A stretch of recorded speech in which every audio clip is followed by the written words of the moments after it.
FLN ট্ৰেইনিঙৰ mobile ল'বলৈ আপোনালোকে 6 পৰ্টেলৰ লগইন কৰিব তাৰপিছত এইটো তিনিটা সমান্তৰাল ৰেখাত টিপি দিব টিপিলে এনেকৈ নতুন এটা উইন্ডো আহিব তাৰপিছত টিচাৰ এণ্ড ষ্টাফত যাব তাৰপিছত স্ক্ৰল ডাউন কৰি আপোনালোকে দেখিবলৈ পাব ষ্টাফ এবচেণ্ট ৰিকুৱেষ্ট আপডেশ্যন বুলি তাত টিপি দিব তাৰপিছত এনেকৈ নতুন উইন্ডো আহিব ঠিক আছে এইটো চাওক এতিয়া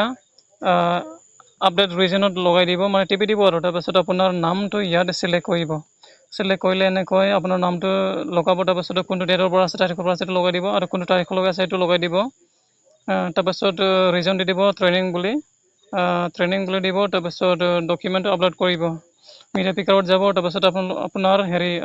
গেলাৰীত যাব